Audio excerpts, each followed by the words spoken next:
राजू बेटा, ऐसा कब तक चलता रहेगा? तुम्हारी ये उम्र रोजगार के लिए मेहनत करने की है और तुम इस उम्र में नशे करके अपना शरीर खराब कर रहे हो। हाँ बेटा, तुम्हें ये सब छोड़कर अपने भविष्य पर ध्यान देना चाहिए। बस अब आप दोनों फिजूल की बातें बंद कर दो। मुझे अच्छे से पता है कि मेरे दोस्तों के आने पर आप लोगों को तकलीफ होती है। अगर आप दोनों को इतनी ही तकलीफ होती है तो अपना ठिकाना कहीं और देख लो। अब से मेरे दोस्त यहाँ रोज आएंगे। निकल जाओ तुम दोनों इस घर से। ये घर अब मेरा है। इस तरह से राजू ने गुस्से में रामनंद और सुमित्रा को घर से बाहर निकाल दिया। अब सुमित्रा और रामनंद गांव के बाहर एक टूटी सी झोपड़ी में रहने लगे। कुछ ही दिनों में राजू ने अपनी जरूरतों के लिए खेत भी किसी जमींदार को बेच दिए। उधर रामनंद अब लकड़ी के खिलौने बनाता और बेचता। आ गए आप। आज कितने की बिक्री हो पाई? क्या बताऊं सावित्री, मुश्किल से 100 रुपए ही बन पाए हैं। ऐसे तो हम दोनों का राशन भी नहीं आ पाएगा। आप चिंता ना करो जी, किसी दिन भूखे सो जाएंगे तो अगले दिन का राशन बच जाएगा। इस तरह से हमारा गुजारा चल जाएगा। हाँ सावित्री, अब तो बस भगवान का ही भरोसा है। अगले दिन रामनंद अपने खिलौनों की टोकरी लेकर बाजार की तरफ जाने लगता है। बाहर गर्मी काफी तेज थी, लेकिन मजबूर रामनंद को जाना ही पड़ता है। खिलौने ले लो, खिलौने ले लो, बच्चों के नए नए खिलौने ले लो। रामनंद तेज तेज आवाज लगाते हुए गांव भर में घूम रहा होता है। तभी अचानक ये मेरा सर क्यों चकरा रहा है? क्या करूं? क्या मैं घर लौट जाऊं? नहीं, अभी तक तो 1 रुपए की भी कमाई नहीं हो पाई। मुझे आगे बढ़ना होगा। अचानक से रामनंद को चक्कर आ जाते हैं और वो जमीन पर ही गिर जाता है। गांव के कुछ लोग पास से गुजरे, लेकिन रामनंद की इस हालत को देखकर कोई भी नहीं रुकता। अरे ये बूढ़ा कौन है? लगता है गांव का कोई बुजुर्ग है। ठीक तो है ना? कहीं रघु छोड़ ना। अगर बूढ़ा मर गया होगा तो खामखा हमें पुलिस थाने के चक्कर काटने पड़ सकते हैं। हाँ गोपाल, तू ठीक कहता है। चल हम यहाँ से जल्दी से निकल चलते हैं। कुछ देर बाद वहाँ पर एक जवान लड़की आती है और रामनंद के पास जाने लगती है। उसने जल्दी से एक लोटे में पानी लेकर रामनंद के मुंह पर पानी के छींटे मारे। तभी रामनंद की आंख खुल जाती है। उठो बाबा, आपको क्या हो गया था? बेटी, मुझे चक्कर आ गया था। क्या कोई बेटा इस हद तक गिर सकता है कि वो अपने बूढ़े माँ बाप को ही घर से निकाल दे? रामनंद और सुमित्रा का कमजोर शरीर, भूखा पेट और नजरें सिर्फ सहारे की तलाश में थी। लेकिन उनके साथ क्या होने वाला था, ये तो सिर्फ भगवान ही जाने। बेहोश रामनंद की मदद करने वाली लड़की कौन थी, और वो अनाथ बच्ची जिसके साथ पूरी कहानी जुड़ी है, वो कौन थी? इन सभी सवालों के जवाब आज की कहानी गरीब किसान की अनाथ बेटी में देखेंगे। तो चलिए कहानी को शुरू से जानते हैं। रामपुर गांव में एक गरीब किसान रामनंद रहता था। उसके परिवार में उसकी माँ और पत्नी रहती थी। वो दिन भर खेतों में मेहनत करता और प्राप्त फसलों को अपने रोजगार का साधन बनाता था। रामनंद अपने छोटे से परिवार के साथ खुश था, लेकिन उसकी कोई संतान न थी। इस चिलचिलाती गर्मी ने तो बुरा हाल कर रखा है। अब तो जरा सी देर में ही गला सूख जाता है। खैर, जल्दी से काम खत्म कर लेता हूँ, फिर घर जाकर मटके का ठंडा पानी पीऊंगा। कुछ देर बाद रामनंद खेतों का काम निपटाकर घर की तरफ चल पड़ता है। आप आ गए क्या? खेतों का काम खत्म हो गया था क्या? फिर सुमित्रा मटके में से पानी निकालकर रामनंद को देने लगती है और बोलती है, सच में जी, इस बार की गर्मी तो घर पर ही रहने के लिए मजबूर कर रही है। ना जाने आगे क्या हाल होने वाला है। अरे क्या करें सुमित्रा, खेतों पर काम नहीं करेंगे तो भूखे मर जाएंगे। इस तरह से रामनंद हर मुश्किलों का सामना करके खेती करता था। एक दिन वो खेतों पर काम करके घर वापस लौट रहा होता है। तभी एक पेड़ के पास से बच्चे के रोने की आवाज आई। आवाज सुनकर वो रुक गया और आवाज की तरफ बढ़ने लगा। कुछ देर बाद जब वो एक पेड़ के पास पहुंचता है तो देखता है, अरे ये तो छोटी बच्ची है। इस भयानक तपती गर्मी में कपड़ों में लिपटी हुई ये बच्ची राम राम, इसका नाजुक शरीर तो जल रहा होगा। वो झट से बच्चे को गोद में उठा लेता है और उसे चुप कराने लगता है। अले ले, चुप हो जा प्यारी बच्ची। बच्ची का मासूम सा चेहरा देखकर रामनंद ख्यालों में डूब जाता है। वो सोचता है कि आखिर कौन पत्थर दिल इंसान ऐसा कर सकता है। फिर वो बच्ची को चुप कराने लगता है। रो मत बेटी, भले ही तेरा कोई अपना तुझे छोड़ गया हो, लेकिन मेरा दिल इतना पत्थर नहीं है कि मैं भी तुझे देखकर अनदेखा कर दूं। मैं तुझे अपने घर लेकर जाऊंगा और तुझे पालूंगा। अब रामनंद बच्ची को सीने से लगाकर घर की ओर बढ़ता है। घर पहुंचते ही सुमित्रा पानी का लोटा लेकर आती है, लेकिन जैसे ही वो बच्ची को देखती है वो चौंक जाती है। हे भगवान, इतनी प्यारी बच्ची, ये बच्ची आपको कहाँ मिली?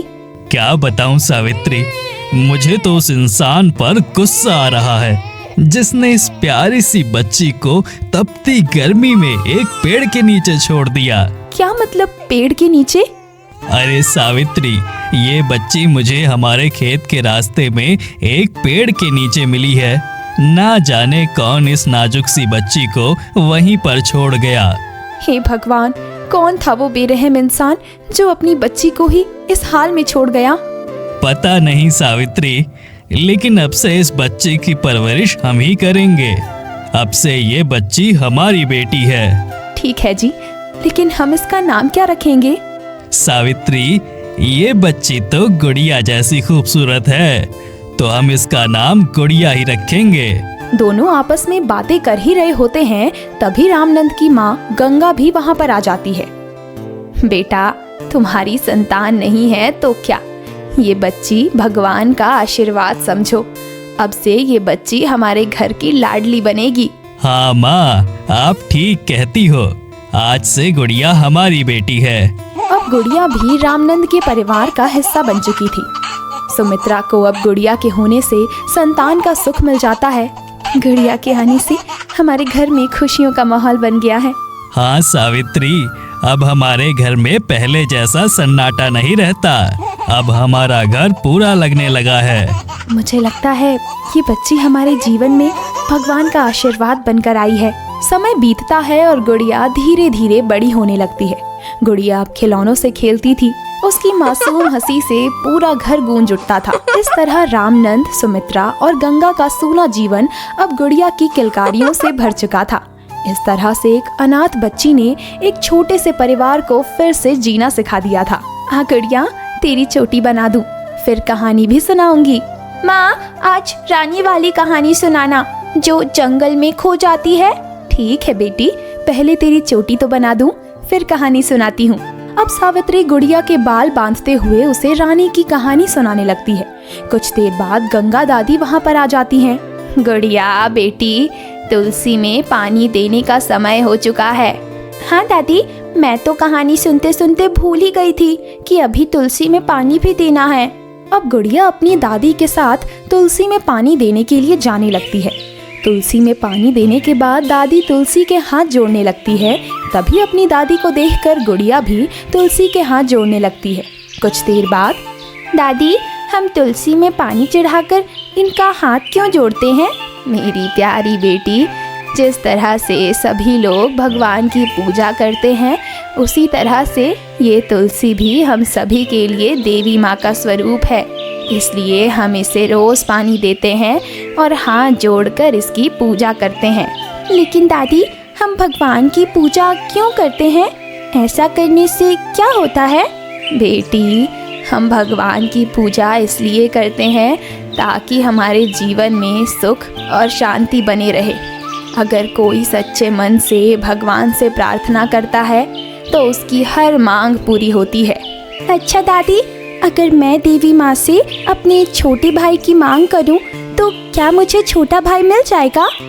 अब मुझे एक छोटा भाई चाहिए जिसे मैं हर रक्षाबंधन पर राखी बांधना चाहती हूँ। हाँ, क्यों नहीं मेरी प्यारी गुड़िया बेटी, अगर तुम सच्चे दिल से देवी माँ से प्रार्थना करोगी तो तुम्हारी हर मनोकामना पूरी होगी।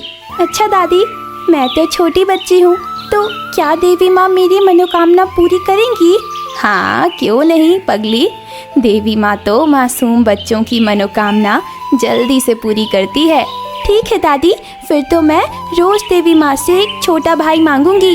इस तरह से अब गुड़िया का हर दिन तुलसी में समय समय पर पानी डालती और हाथ जोड़कर छोटे भाई के लिए प्रार्थना करती है। एक दिन सुमित्रा गुड़िया को तुलसी के पास देखती है। वो हाथ जोड़कर खड़ी थी। अरे ये गुड़िया वहाँ क्या कर रही है? फिर सुमित्रा गुड़िया के पास जाती है और बोलती है, अरे गुड़िया बेटी, तुम यहाँ क्या कर रही हो? तभी गुड़िया अपनी आंखें खोलती है। माँ, मैं देवी माँ से अपना एक छोटा भाई मांग रही हूँ। सबके भाई होते हैं, मुझे भी मेरा भाई चाहिए। गुड़िया की बात सुनकर एक पल के लिए सुमित्रा का मन दुखी हो जाता है। फिर वो खुद को संभालते हुए बोलती है, बेटी, अब तुम ही मेरे लिए बेटा और बेटी दोनों हो। अब मुझे बेटे की कोई चाह नहीं है। लेकिन माँ, मुझे तो है ना भाई की चाहत। ठीक है पगली, तू नहीं मानेगी, कर ले देवी माँ से प्रार्थना।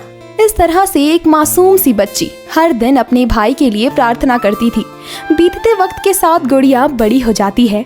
अब गुड़िया रामचंद्र के साथ खेतों पर जाया करती थी। एक दिन दोनों खेत से लौट रहे थे, तभी गुड़िया को कुछ दिखा। अरे ये कबूतर तो घायल है। पिताजी देखो ना, ये कबूतर जमीन पर पड़ा है। हाँ बेटी, लगता है गर्मी के कारण ये बेहोश हो गया है। हमें इस कबूतर को पानी पिलाना चाहिए। लेकिन बेटी, यहाँ तो दूर दूर तक कहीं भी पानी नहीं है। तो ठीक है पिताजी, फिर हम इस कबूतर को घर ही ले चलते हैं। ठीक है बेटी।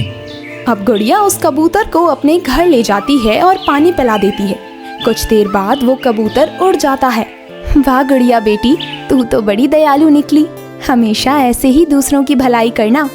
बहू, हमारी गुड़िया सबसे अलग है। सच कहती हूँ माँ जी। समय धीरे धीरे बीतता गया। घर में सब कुछ सामान्य चल रहा था, पर एक दिन एक नई सुबह ने नया मोड़ ला दिया। सावित्री ने एक बेटे को जन्म दिया। घर फिर से खुशियों से भर गया। माँ, आज देवी माँ ने मेरी भाई की मनोकामना पूरी कर ही दी। हाँ बेटी, देवी माँ ने सच में तेरी पुकार सुन ली। अब घर के सभी लोग राजू से खुश थे। रामनंद, देखो हमारा बेटा कितना प्यारा है ना। हाँ सावित्री, सच में हमें अपनी संतान का सुख मिल चुका है। लेकिन हमारी गुड़िया भी तो हमारी पहली खुशी है।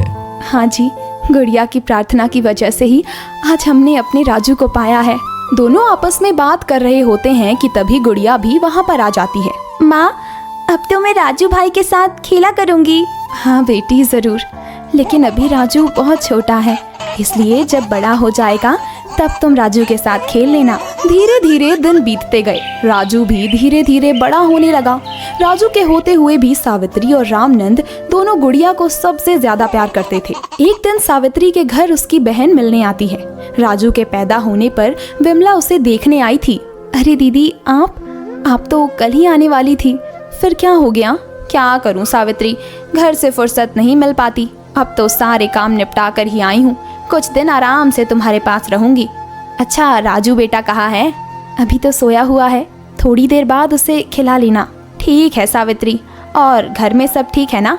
कुछ देर बाद गुड़िया भी वहाँ पर आ जाती है। माँ, ये कौन है? बेटी, ये तेरी मौसी है। नमस्ते मौसी जी। गुड़िया की नमस्ते सुनकर विमला अपना मुंह सिकोड़ लेती है। ये देखकर सुमित्रा गुड़िया का ध्यान भटकाने के लिए बोलती है, अरे गुड़िया बेटी, तुम मौसी के लिए पानी ले आओ। मौसी थक गई हैं तो थोड़ा आराम करेंगी। ठीक है माँ, मैं अभी लाई। अगले दिन विमला राजू के साथ होती है। उधर सावित्री गुड़िया के बाल बांध रही होती है। वो दोनों हंस हंस के बातें कर रही होती हैं। ये सब देखकर विमला को जलन होने लगती है। तभी वो बोल पड़ती है, अरे सावित्री, कहाँ हो? तुम्हें कुछ अपने बच्चे का भी ख्याल है या बस गुड़िया के पीछे ही लगी रहती हो?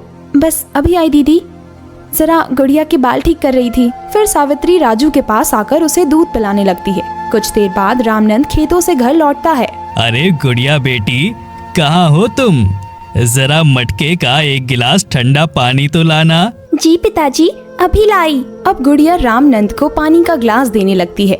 अच्छा सुनो बेटी, मैं तुम्हारे लिए कुछ आम लाया हूँ, इन्हें खा लेना। उधर विमला ये सब देखकर जल रही होती है।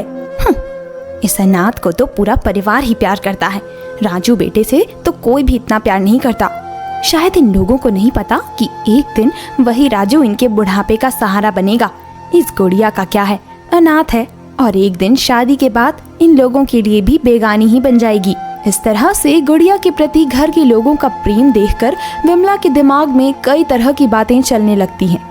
एक दिन गुड़िया घर के काम कर रही होती है, तभी राजू जाग कर रोने लगता है। उधर सुमित्रा बाहर होती है, तभी गुड़िया अपने हाथ में रखा पानी का ग्लास फेंकते हुए राजू के पास दौड़ती है। पीछे से विमला भी राजू के पास जाने लगती है, तभी उसका पैर फिसल जाता है। आई माँ, मेरी कमर। विमला की आवाज सुनकर सुमित्रा भी घर में आ जाती है। उधर गुड़िया राजू को गोदी में लेकर उसे चुप करा रही होती है। दीदी, ये कैसे हो गया? मत पूछ बहन, ये सब तेरी लाडली का किया धराया है। पानी गिरा के चली गई थी, उसी के चलते मेरा पैर फिसल गया। उठो दीदी, चलो मैं आपको मालिश कर देती हूँ। अब सुमित्रा गुड़िया के पास जाकर उसे डांटने लगती है और अपना बच्चा गोदी में ले लेती है। क्यों गुड़िया, तुझे दिखाई नहीं देता? पानी क्यों गिरा दिया तूने? देख, मौसी को कितनी चोट लग गई है।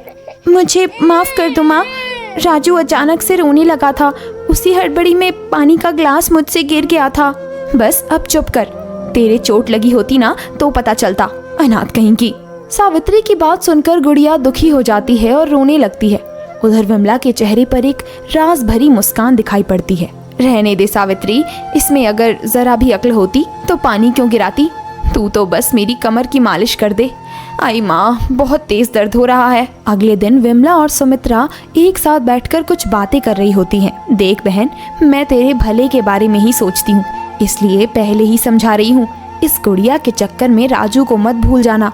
गुड़िया तुम्हारी सगी बेटी नहीं है। अरे तुम दोनों तो बस गुड़िया के पीछे ही रहते हो, तुम्हें राजू का ज्यादा ख्याल रखना चाहिए।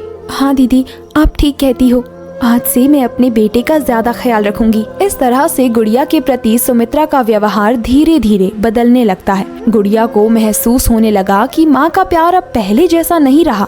वो खुद ही अपने बाल बनाती, खुद रोटी परोसती और एक कोने में चुपचाप बैठी रहती।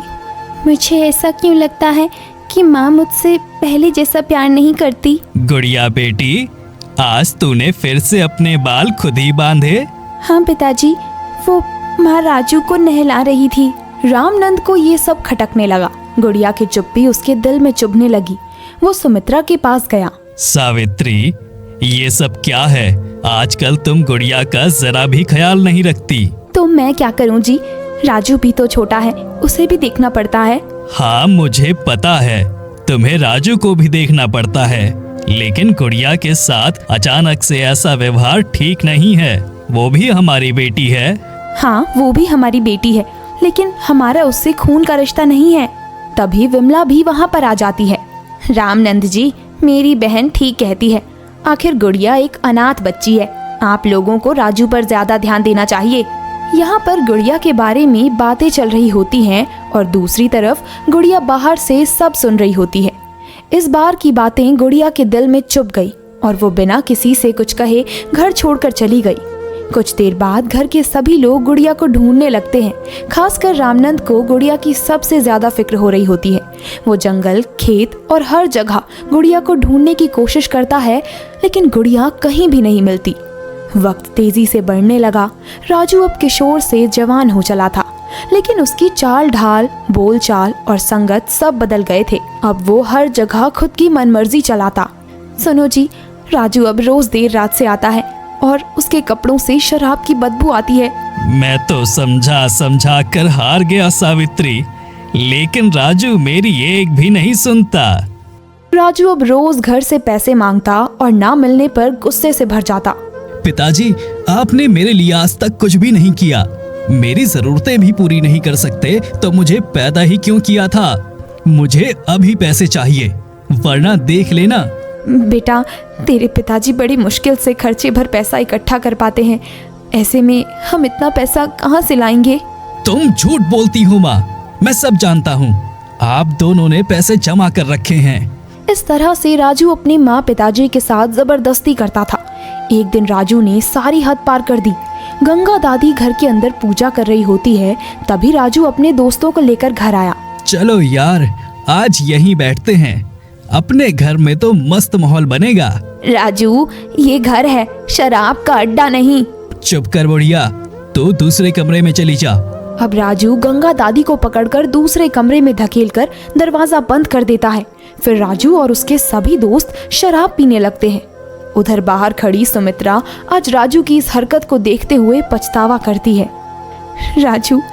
राजू से हमें कितनी उम्मीदें थी, लेकिन राजू की इन आदतों को देखकर लगता है कि मेरे लाड प्यार ने उसे पूरी तरह बिगाड़ दिया है।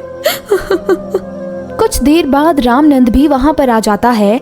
वो सुमित्रा की बातों को सुनकर बोलता है, अब बहुत देर हो गई सावित्री, राजू हमारे बस में नहीं रहा। इस तरह से अब राजू घर के सभी लोगों के ऊपर अत्याचार करने लगा था। इसी दौरान गंगा दादी का देहांत हो गया। पूरा परिवार शोक में था, लेकिन राजू की आदतें दिन ब दिन बिगड़ती जा रही थी। अब राजू हर दिन अपने दोस्तों को घर पर लाता और उनके साथ मिलकर नशे करता। एक दिन रामनंद और सुमित्रा उसे समझाने की कोशिश करते हैं। राजू बेटा, ऐसा कब तक चलता रहेगा? तुम्हारी ये उम्र रोजगार के लिए मेहनत करने की है और तुम इस उम्र में नशे करके अपना शरीर खराब कर रहे हो। हाँ बेटा, तुम्हें ये सब छोड़कर अपने भविष्य पर ध्यान देना चाहिए। बस अब आप दोनों फिजूल की बातें बंद कर दो।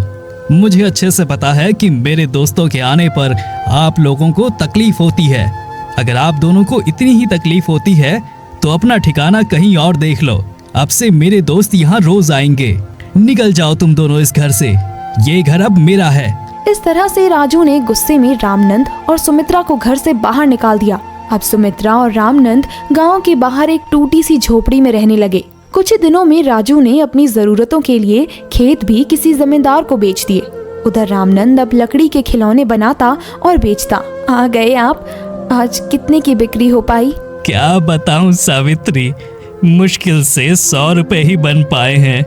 ऐसे तो हम दोनों का राशन भी नहीं आ पाएगा। आप चिंता ना करो जी, किसी दिन भूखे सो जाएंगे तो अगले दिन का राशन बच जाएगा। इस तरह से हमारा गुजारा चल जाएगा। हाँ सावित्री, अब तो बस भगवान का ही भरोसा है। अगले दिन रामनंद अपने खिलौनों की टोकरी लेकर बाजार की तरफ जाने लगता है। बाहर गर्मी काफी तेज थी, लेकिन मजबूर रामनंद को जाना ही पड़ता है। खिलौने ले लो, खिलौने ले लो, बच्चों के नए नए खिलौने ले लो।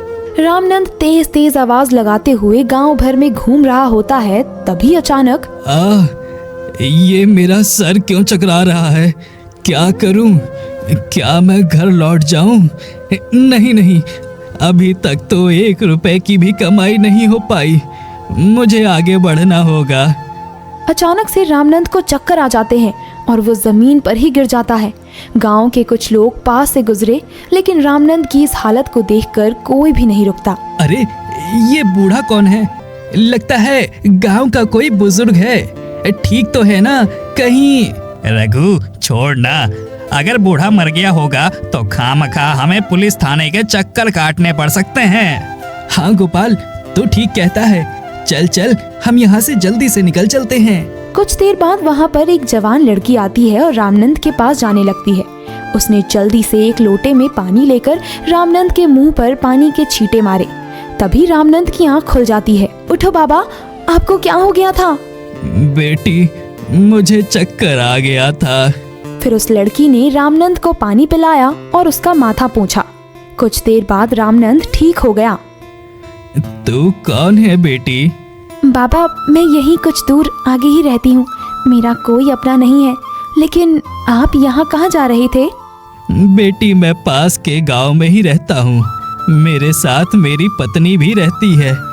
इस समय मैं अपने खिलौने बेचने निकला था, लेकिन अब मैं ठीक हूँ। मुझे जाना होगा। बाबा, आपकी तबीयत ठीक नहीं है। आप मेरे घर चलिए, थोड़ा आराम कर लीजिए, फिर कल से खिलौने बेच लेना। लेकिन बेटी, अभी तक मेरी कोई कमाई नहीं हो पाई। बाबा, आज के ज़माने में सभी लोग मतलबी हैं। वो तो ठीक हुआ जो मैं मौके पर आपके पास पहुंच आई, वरना आपको कौन देखता। कोई किसी के दुख में काम नहीं आता। खुदा ना करे कि आगे जाकर फिर से आपको चक्कर आ जाए, तो आपके पास कौन आएगा? ठीक है बेटी, मैं तुम्हारे साथ चलता हूँ।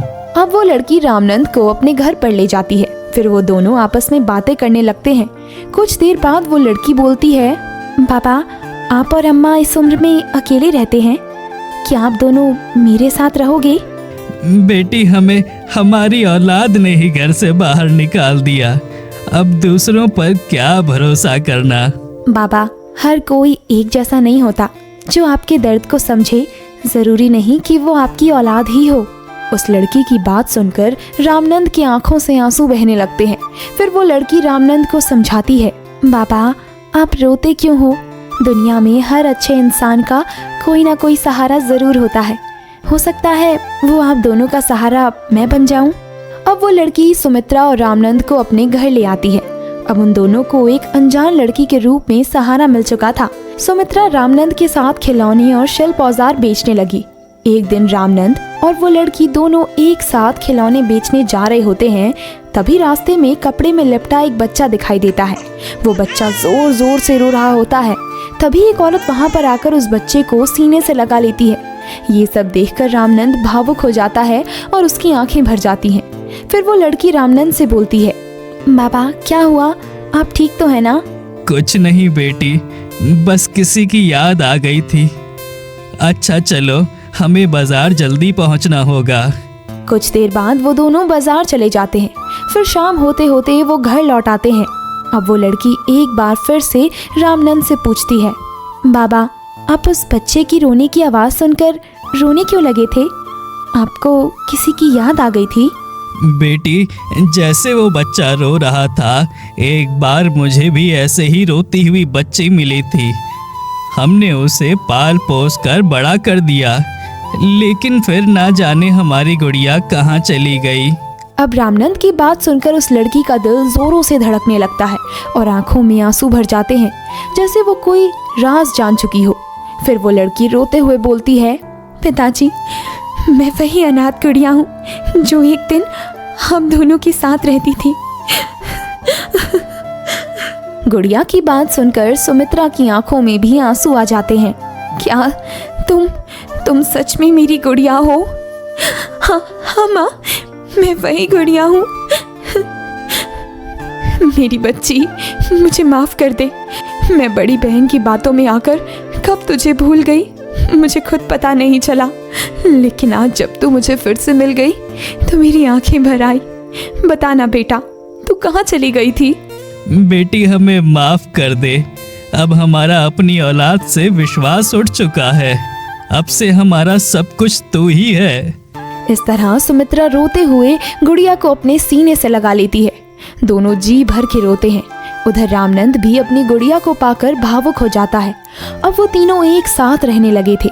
इस तरह से एक अनाथ बच्ची गरीब किसान का सहारा बन जाती है।